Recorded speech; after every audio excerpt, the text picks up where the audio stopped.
Uwiki. Alam ko isa to sa mga mahal din eh. Pero hindi ko lang alam kung magkano. Pero kasi may pamigay akong ganito ngayon na pledge nung isang magmamanok. Grand prize mamaya. Pang grand prize. I'm doing vlogs din nung una kaso sobrang busy sa events. Actually, I'm teaching some of the higher management ni Sir Yupanco. Kasi more on the business side ako. I'm doing coaching sa negosyo. In a way kasi gusto ko mamulat din yung ibang mga tao sa pagninegosyo na hindi lang doon natatapos yung Ganda nito. Maganda ba? Maganda to. Actually, itong mga to kasi Brahma Bantam. So that's the small size ng Brahma na malalaki po. So I don't know kung binread sila sa mas maliit para lumiit or meron talagang ganyan na. Kasi ito naman po sa judging, bawal talaga pumasok once nag-start ng judging. Kasi meron talaga mga supportive na owner na pagka natapatan na ng judging,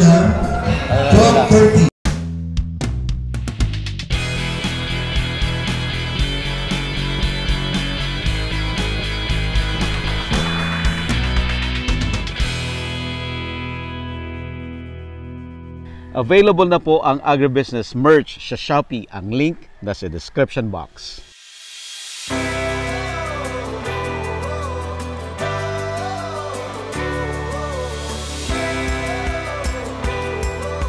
Cochin, Freezy. Frizzle pala, Frizzle. Ganda niya, no? Ayan po yung talagang mga bilugan pagka lumaki na sila. So they are ginajudge sila kung gaano silang kabilog, parang mga bulak ka. Oh, I see. Ito siya. Natural na ganyan? Ganyan po. Meron din po niyan, bagsak lang yung normal na chicken pero bilog. Sobrang cute kasing laki siya ng Brahma pero bilog na bilog. Ito marami rin po tayong hobbies ng ganito na manok, yung Shamo. I think this one is galing sa China ata yung mga yan. Meron po kasi tayong mga kasali dito, one of a kind. So, wala silang makakalaban. Dahil sila lang ang merong ganun.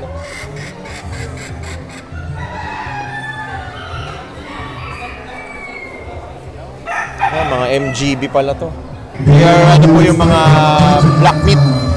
So, merong Chinese silky. Ayun yung mga pang meat type. Ito yung mga show type na silky. So, I started sa gantong breed.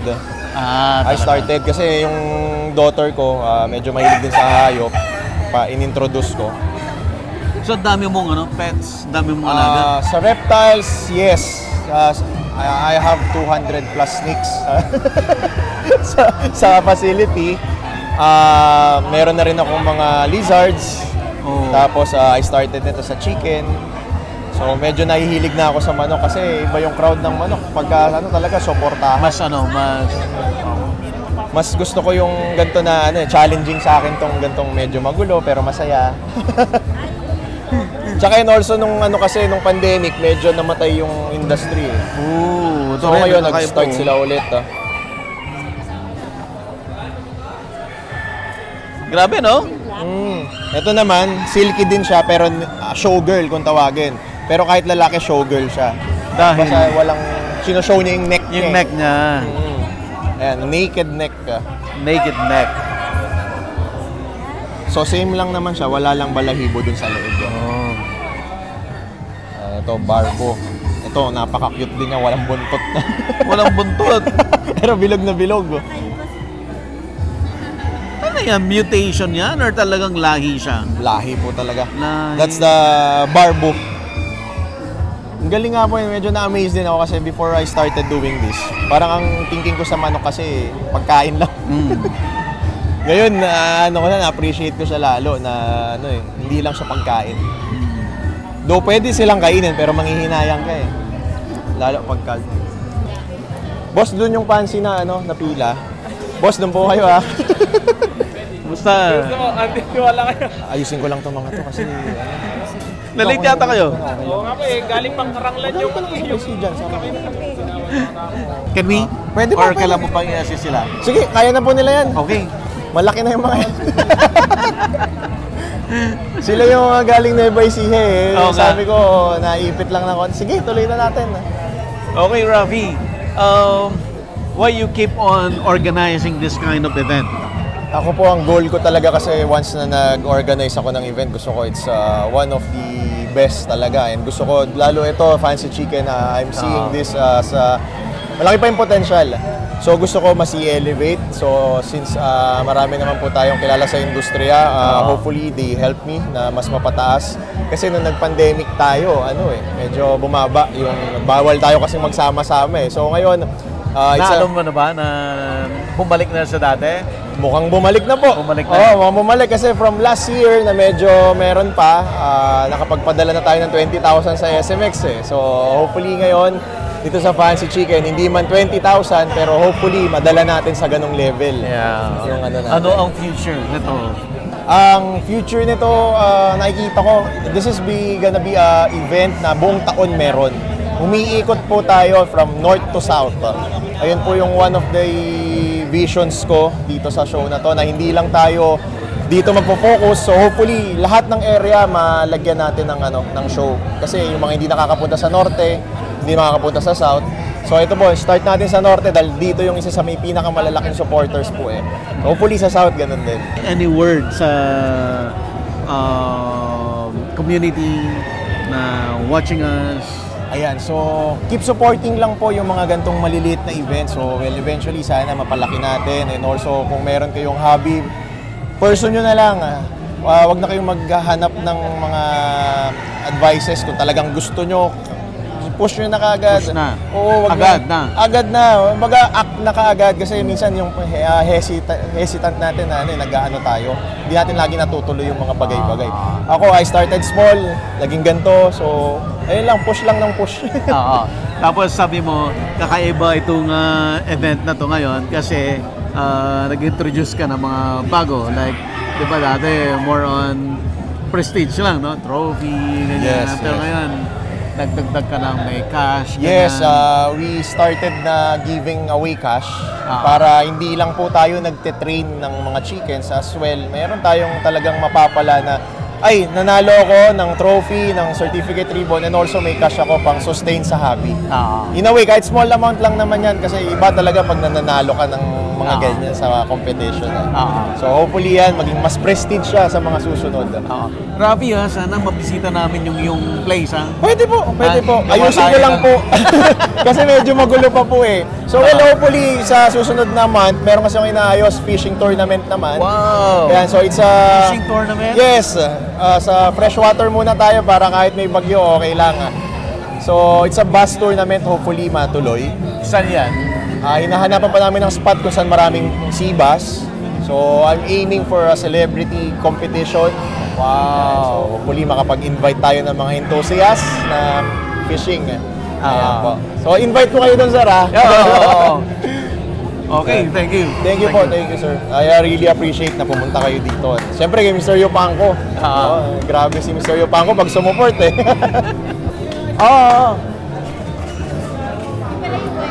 Yes po, siya po yung katulong ko lagi sa event. Okay, kasama natin si Sir Alan Karangan ng Sanadu Aviary and Farm. Sir, ito ang farm nila Sir Jimmy Lim. Yes po. Yan, so expected yan. Feeling ko hahakot kayo ng awards today. Sana po, sana po. Marami ding mga participant po na magaganda Magagaling rin po. din. Magaganda rin po yung mga dala nilang mga entry na manok. Yeah, ano ang advantage ng Sanadu Aviary dito?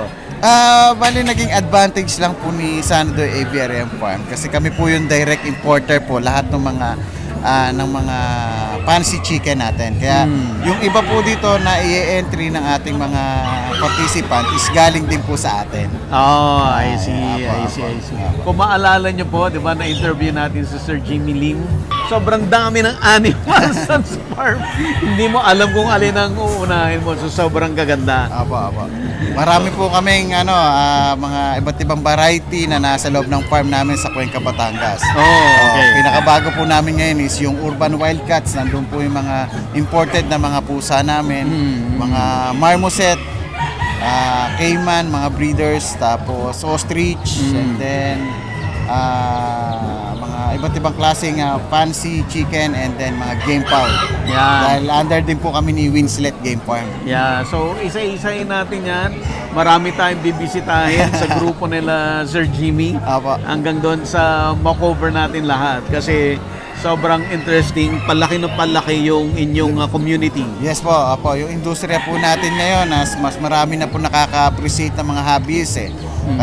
Kaya po isino-showcase natin kung ano-ano po yung mga meron tayo sa farm. Okay. Para Sir, po ma-appreciate nila. Sir, pwede ka bang magpakita ng best of the best na dala nyo ngayon? And explain natin siya. Ito po. Bali, ito po na isang breed na ipapakita po namin. Ito po ay rare breed pa po dito eh. Okay sir, ano ang beauty nito? Ito po ay tinatawag na Rampless. Bali, ito po ay import namin from Belgium. Belgium. Apo. Bali, ito po, ang characteristic po nito is wala siya nung pinakabuntot niya. Kaya Rampless po siya. Ito po, bihira pa po dito sa atin sa Pilipinas. Kumbaga, ilan pa lang po yung nakapag-bili sa atin ng mga breeder po. So kumbaga ito ay beauty contest. Yes, opo. Ngayon, beauty contest ito. Opo. Ito po, ang labanan po ng classic chicken is pagandahan, kaya kailangan po is conditioning and then healthy po yung ating mga alaga. Okay sir, paano kayo nagko-condition to make your chicken healthy? Bali po, meron po kaming 1 week preparation. Bali, ligo, purga, and then pinipili po namin yung mga kumpleto po, yung mga balahibo sa paa, lalo na may mga map. Ito po yung may mga masiselan po ito eh. May mga special po ito na mga cages. Bawal po ito sa mga maputik na area kasi masisira. Opo. Kaya ito po ay may special po ito na cage na naka-semento po. O kaya nakabuhangin yung kanilang mga flooring. Opo. Okay. So marami rin kayong for sale? Opo, marami. For sale to? For sale po ito. For sale, mga 3 months, 4 months old po ito. Exultant chicken. Bali po ito, kung titingnan natin sa ulo, halos kapareho po siya ng Polish chicken. Okay. Pero ang kaibahan niya, meron siyang map sa paa. Paano po yan? Balahibo siya sa paa. Ito po, rare din po ito sa atin. Kumbaga, tayo din po ang una-una nakapag-import po nito, nakapagdala dito sa Pilipinas. Grabe no, nakaganyan, parang naka-crown siya no? Apo. Ito po, isa po ito sa Ba't hindi ba yung grooming nito? Paano minaalan? Ang grooming po nito, bali pinipili po namin talaga yung mga kompleto, yung mga balahibo. Ito po kasi may kanya-kanyang standard, pati po sa kulay. Kasi tayo po, sinusunod po natin yung Book of Standard ng American Poultry Association po. Apo. Okay. Kaya yun po, dahil po yung sa Amerika po ito nauna, na i-showcase, sila din po yung nakapag-produce, yun po yung ating sinusunod. Kaya yun po din tayo. Doon din tayo nagbe-base kung ano po yung mga standard na kulay. Kumbaga kung paano din tayo titingnan yung mga standard na mga sa mula ulo hanggang balahibo hanggang paa. Sir, dahil sobrang rare ito, if you don't mind, magkano yung mga ganito? Ito po, nagre-range po ito sa 5,000 po ito na mga 3 months old.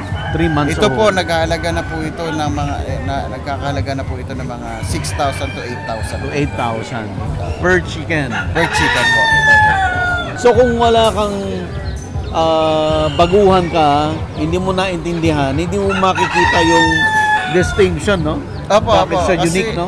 Kasi yung mga fancy chicken po natin ay merong mga kanya-kanyang gamit Kumbaga meron tayong meat type, meron tayong egg type, tapos may show type. Show type. Show type po tayo. Yun po. Kagaya po nito, mga Polish chicken mga Cornish chicken natin, pwede siyang meat kasi ang Cornish Bantam isang full weight na is nasa 5 kilo. Okay. Kaya pwede siyang pang meat. Meron naman tayong mga egg type, yun yung mga tinatawag natin na mga free-range chicken. Yan. Ginagamit naman sila sa egg producer. Okay. Meron pa, sir? Ito po. Ayan. Rare din po ito. Ayan, ganda niya, no? Ibang klase. Ito po, silver camping po naman ang tawag dito. Dalawa po ang klase ng kulay nito. Silver camping tsaka red camping po. Okay. Ang pagkakaiba nila is yung katawan, ito pong hakel nila is kulay red. Yung red Yung isa. camping. Apo. Ito po. Rare din po sa atin to. Bihira din po. Dahil, Ganda, oh. apo. Tayo din po, galing din po ang breeder nito from Belgium po. Belgium Europe din. po. Import po ito mga manok sa Sanadu from US and Belgium po. So, walang kaparehas dito siya? Ngayon po, nakapagbenta na rin po kami sa mga expo. Marami na din po nag-acquire po nito. Ito naman, sir, magkano to? Ito po, 5,000 po ito. Pero binibenta to as pair, ganyan, or trio, ganun. As pair po. As pair. Opo. Pero ito po, 5,000 po ang isa. Ang each. So, that's 10,000. Yes, 10,000. Hindi mahirap mag-alaga since hindi sila island born. Yung po mga import po natin, medyo mahirap din, lalo na galing sila sa malamig na bansa. Kumbaga, ika-climatize muna talaga dito. Hindi maiwasan, minsan merong mortality. Oo. Pero pagdating naman sa feeding, pareho lang din. Parehas lang. Medication, parehas lang din po. So, Mas advanced pa po tayo sa medication. Talaga? Apo. Kasi malamig po sa kanila dito, siyempre sa atin, tropical country, mas maraming virus. Sir, dapat mo maging advance. Mahal eh. Apo. Okay, sir. Paano nila kayo mahanap ang Sanadu? Bali, meron po kaming FB page. Paki-visit na lang po yung aming FB page, Sanadu Aviary and Farm.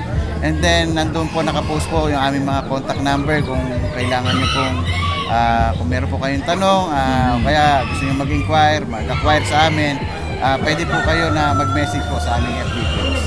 Ayan. Thank you so much, sir. Salamat po, Thank salamat you. po. And hope to see you again, ha? Yes, apo, sa mga susunod More po natin. collaboration. Apo. Thank you. Salamat. Hello po. Hello, sir. Hello po. Taga-saan po kayo?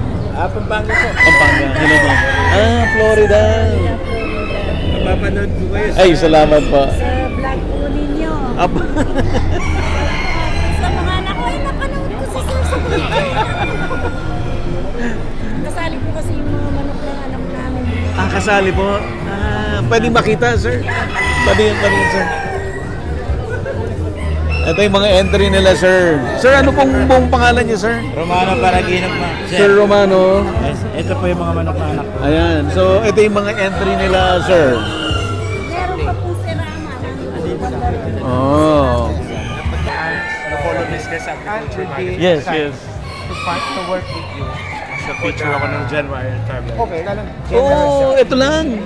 Anong name mo, sir? Oh, I see. Interview sa akin si Jay. Oh, okay. Sophia, kasama siya doon sa first issue. Hello. Kasama rin siya doon. Yung 20 young... Inspiring. Kasama siya. Inspired ako sa progression. And yung sipag nyo rin sa pag-create ng content. Ilang years ago. It's a livelihood. It's a business. Hindi pwedeng ano ka lang kung kailan mo lang gusto and then Feature na ba kayo? Fancy. hindi pa. Kaya timing. Yes, good, ha? Yes, help body. Bahala ka ng body to grow this. Etc. You know him? By face. Pero He is the grandson of Jose P. Laurel. He owns his place. Simple lang siya. Hi, sir. Thank you so much. thank you, sir. Yaya para sa diary to. Yes, sir. Kasi nito, ha? Wala kami masyadong mabigay dahil iniintay pa namin mangitlog yung aming mga chicken. Okay lang. No, but siya, kinukonvince ko siya, pag any of our places, kung gusto mo mag-breed, wala ka ng gastos. Bibilin mo lang yung manok. Of course, yung pagkain, no? But hindi ka na magre-rent ng place, yan ang offer ko sa kanya, kung gusto niya. Ito, tinuha, vlog niya all around. 1 million followers. Meron na po yung sa fishing boss, pinag-usapan namin. Yeah, fishing Oh, tayo sa Kaliraya namin. Kaliraya, okay. Ano po yan, chicken? Kasama natin si Sir Robert Yupanco at andito tayo sa Zucobia. Drone and Bird Park. Yes, sir. And this is the second time na magkasama tayo dito sa Agribusiness, sir. Yes. Nung una doon sa Subic, yeah. Safari. Yes. Sir, ano po ang kaibahan nitong Zucobia? Okay, very good question. No? So, well, firstly, Subic Safari is about safari, tigers, wildlife, activities. No? Itong Zucobia Drone and Bird Park is the only bird park in the Philippines. Concentrating siya sa mga birds. Okay. Okay, kita mo lahat dyan, mga birds na lumilipad. And then, meron kaming drone which will come out sometime late this year. Lumilipad, para bang thousands of drone lumilipad. Oh. First time in the whole Philippines also na magkakaroon tayo. Parang yung nangyari doon sa China during sa Chinese New Year. Yun ang kakaibahan, no? Also, we want to have a look. Manila, Clark muna, no? Zucobia Bird Park, enjoy ka. Tapos meron kaming another park dito sa tabi. Ang pangalan, Clarkzilla. Okay. 4x4, Arabian style. Tapos doon, and then merong camel ride. Tapos doon merong belly dancing. Tapos pupunta ka from Zucobia River. Actually, it's Sacobia River. All the way papuntang Pinatubo. So, ginawa namin yan for the experience. Dito yung mga children and mga parents, mothers. Doon naman yung mga father and yung may hilig sa kotse. Overnight sila dito, no, in the Arabian feeling or atmosphere. And then the next day, punta na sila sa Subic. Subic Safari naman. So it's a nice look. Weekend, Manila, Clark, Subic, Manila for 3 days. Yun yung goal namin. Sir, ang dami-dami yung concept. Alright, thank you. Yeah.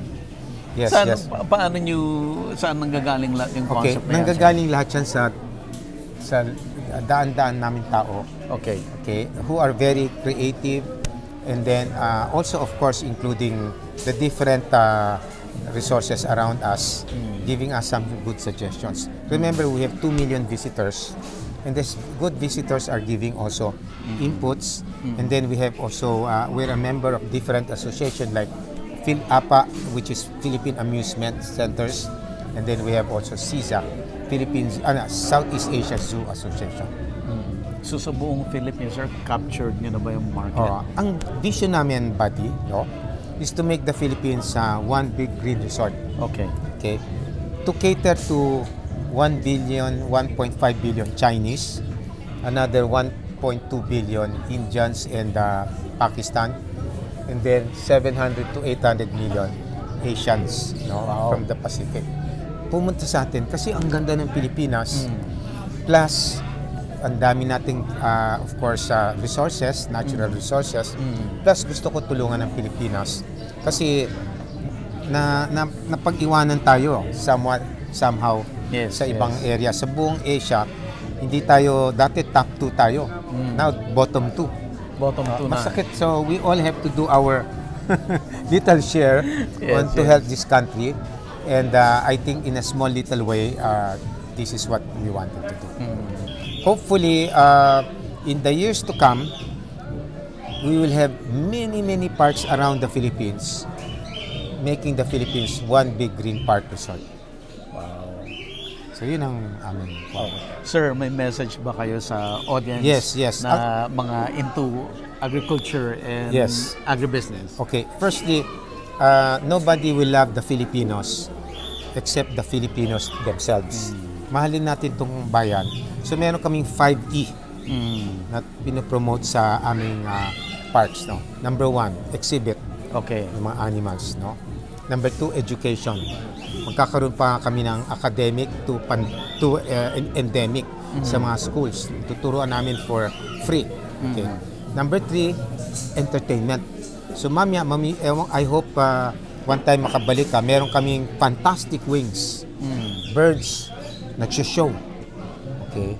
So yun yung unique in the world, fantastic wings. So that's entertainment. And then the 4th E is environmental conservation. Yun na nga yung madami tayong pollution, so we need climate change, no? And then last but not the least, the experience. So we'd like you to experience the beautiful,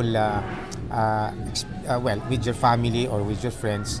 No, hindi lang nasa Manila ka lagi, so you go out and experience the Zumanity. So, ang tawag namin yan, find your happiness. Visit our theme parks, no, by Zumanity. So we have, at the moment, we have 6. Okay. So we have in Tagaytay, we Okay. call it Zuri. Fairy tale yun, magic, mga pantomimes, etc. Parang mini Disneyland na maliit. Meron kaming Paradiso Theme Paradiso, Farm, yeah. best practices ng farming. Gusto mo matuto ng farming, nandyan yan. And then the third one is this one, drone and bird park. Okay, so the only bird park now we have, except of course we have an Eagle Foundation in Davao. So yun yung kwan. Then we have Subic Safari. Subic Safari. This is about tigers, cat habitats. Madami pa kaming ginagawa doon. Magkakaroon pa kami doon ng zoo beach, etc. etc. And then meron kaming chocolate trail in Bohol. Okay, nagtitira ka sa mga chocolate hills. Okay, and then we have their tarsier. And then we will be having their fancy animals na mga pets na ni-rescue, tapos ginawa namin mukhang tigre, ganyan. Ang ganda, cute. Okay. And then we have now what they call that, snow monkeys in Japan. Okay. And then we're putting up in Korea, in Daejeon. Okay. And then we're putting also in Australia breeding center. Hopefully, we will be one of the greatest parks concentrating on different things to capture the market for the Philippines naman. Magaling tayo sa hospitality.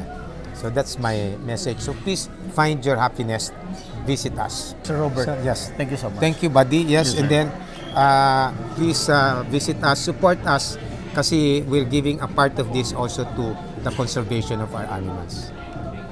Okay, kasama natin si Sir Peter Tan. At Sir, I understand, isa ka sa judges. Yeah, akong judge Anong sa Serama. category po, Sir? Sa Serama po. Okay, Serama. Sir, when you say Serama, ano ibig sabihin? Serama kasi sa designer chickens yan. Okay. They were bred para maging para sa mga pets. So right now, hindi lang siya pets. Naging ano na siya, nagkaroon na siya ng contest and everything. So from iba-ibang breed, pinagsama-sama nila. It came from Malaysia and then dinala dito. So yun na yung ano. Sir Peter, anong mga tinitingnan mo dito ngayon as a judge? Basically, ang pinaka ano dito is when you put them on the table, it's very different from other chickens eh. Ito kasi nilalagay mo sa table, then pinapa-perform mo. So they have this performance in 2 minutes time na kailangan nilang magawa. So yun ang pinaka-importante aside from yung ganda, yung hugis, yung everything. It's really the performance that is needed. Sir, kami kasi is newbie, hindi namin industry ito.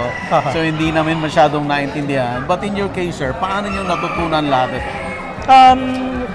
Years ago, around 2010, I started looking for fancy chickens. Then I chanced upon Serama, which is kakaiba yung laro niya. Ang Serama kasi medyo naiiba, may table ano sila eh, parang contest sa table. So nung nakita ko siya, nagkumuha kami ng ilang piraso from Malaysia, and then we started breeding. Then other people nag-ano na rin sila, nag-follow na rin. They follow suit, so yun ang simula. Lahat. So parang yung Serama natin, masasabi mo ba na mayroon tayong sarili because of the breeding? Meron tayong sarili pero as much as possible, we follow the original. The original na confirmation? Yes. Wala naman standard kasi ang Serama. Okay. But more of kinukuha namin hitsura is kung ano yung nasa Malaysia kasi sa kanila nag-originate lahat. Yeah. Okay. Sir, can you show us just one para lang ipakita natin sa audience ano yung tinitingnan ninyo? Yeah, siguro Sige, sir. I can get this one. Okay. Sir Peter, ano po yung mga tinitingnan mo dito? Bakit mako-consider mo siya na magandang klase? Yeah, unang-una, ang tinitingnan dito is yung size. Okay. yung hitsura na kompleto, yung kulay dito sa kanan ay kulay din sa kaliwa. The combs, the tail, yung paa, kailangan well-balanced lahat. Hindi sila pwede yung iba yung hitsura dito, iba yung hitsura dito. Hindi pwede yung comb putol. So, lahat yan kailangan intact. Hindi pwedeng chest out, which is yun yung pinaka-ano sa si Rama. Naka-out yung chest niya. Pero, ang pinaka-importante sa lahat is when you put it on the table, kailangan marunong siyang gumalaw. Yun yung performance na tinatawag. When everything fails, kahit na napakaganda siya, tapos hindi siya mag-perform sa table, hindi siya mananalo. So, yung pinaka-importante is maganda na siya, tapos okay pa siya sa table maglaro. Okay. Last, Sir Peter, kumusta? Anong masasabi mo dito sa event na to? This event was ginawa talaga ito para sa mga fancy chicken. And at the same time, pinasok na rin namin yung Serama. Okay. Itong mga events nito, tinatry namin as much as possible na padamihin, palakihin para sa mga hobbyist. Yes. Very entertaining kasi kahit manok lang sila, yung time mo, yung effort mo, nakikita mo nagbubunga. Meron kang inaabangan na mapapanalunan. You'll be proud of kung ano yung breed. Yun yung importante sa nag-hobby eh. Kasi kung mag-hobby lang tayo, doon lang, minsan tatama rin ka eh. So, we made this in such a way na ma-promote yung hobby, ma-promote yung pag-aalaga. And this is a kind of parang hobby na at least hindi napupunta sa kung saan yung mga bata. It's more family-oriented, more oriented sa maayos na sa society kaysa sa gambling and everything. So this is better. So, nakakagulat po na ang laki pala ng community, sir. Yeah. Madami pala yung mga collectors. Yeah. It's very big. Yeah. Okay, sir. Sir Peter, thank you so much. Okay, thank you rin pa. Okay. Let's go na. Sir, alis ako kami. Thank you. Apo. Yes, sir. Thank you. Available na po ang Agribusiness merch sa Shopee. Ang link nasa description box. Agribusiness, how it works. Instruct, inspire, succeed.